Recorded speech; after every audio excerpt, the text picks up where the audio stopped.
Bonjour à tous et bienvenue dans Radio Gazou. Aujourd'hui, nous allons faire un exercice qui traite de la traînée et de la vitesse limite d'un objet.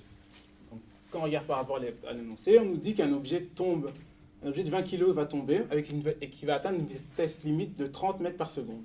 Si on veut schématiser l'énoncé, nous avons un objet, schématisé par une boule, qui se met à tomber. Et on nous dit que sa vitesse limite, donc VL, est égale à 30 mètres par seconde. Qu'est-ce que c'est la vitesse limite? Et on nous dit aussi dans l'énoncé qu'il subit des traînées, une traînée. Une traînée, c'est quoi?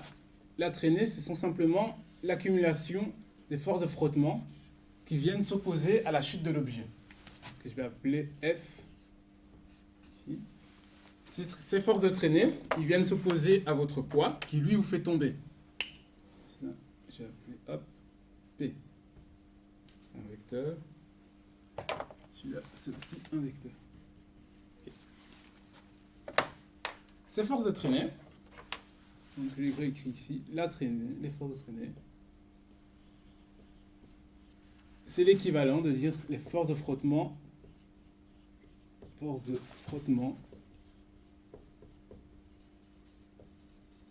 de l'air.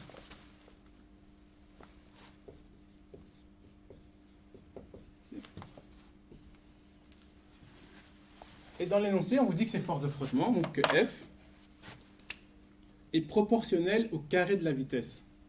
Ça veut dire quoi que F est proportionnel au carré de la vitesse? Ça veut dire que pour obtenir F, vous allez prendre le carré de la vitesse, donc V carré, et vous allez venir le multiplier par une certaine constante. Ici, je vais noter K. Mais K, on ne le connaît pas dans les titres, dans le cadre de cet exercice. Mais on sait que c'est ici la formule des forces de frottement. Qu'est-ce que c'est la vitesse limite?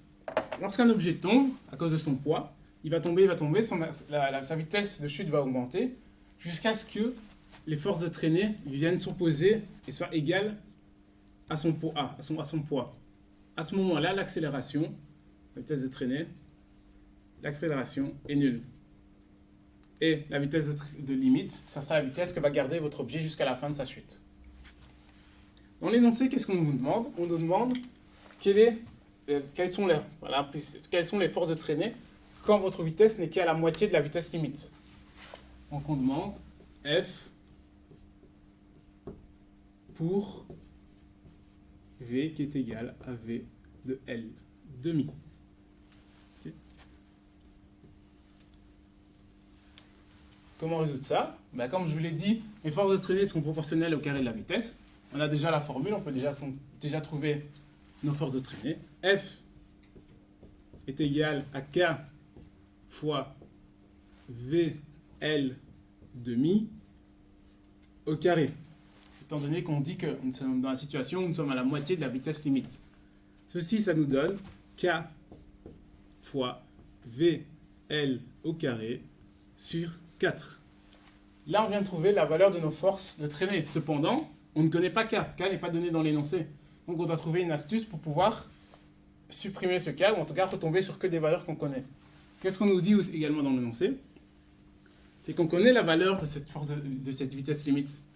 Donc, on peut venir étudier la situation où nous sommes parfaits, où V est égal à V de L, où V est égal à la vitesse limite. Situation où V est égal à V de L. Dans cette situation-là, comme je l'ai dit, l'accélération est nulle et le poids est exactement égal aux forces de traînée. Donc, comptons-nous sur le cas où F moins mg est égal à 0. F, vous connaissez son expression.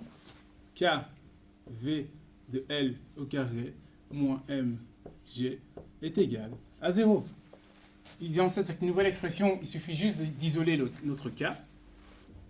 K est égal à mg sur V L au carré. Et ici, on vient d'exprimer K, la constante qui vient multiplier dans la formule la vitesse au carré, par que des choses que nous connaissons. On peut donc revenir sur notre situation initiale et tomber sur F est égal, on remplace K parce qu'on a trouvé avant, mg sur V L au carré fois VL au carré sur 4. Les vitesses limites au carré se simplifient et on retombe sur M G sur 4. Autrement dit, si on veut avoir un peu plus d'intuition physique, lorsque nous ne sommes qu'à la moitié de notre vitesse limite, les traînées sont égales au quart de notre poids. Avec ceci, on conclut l'exercice. Merci d'avoir suivi Radio Gazo.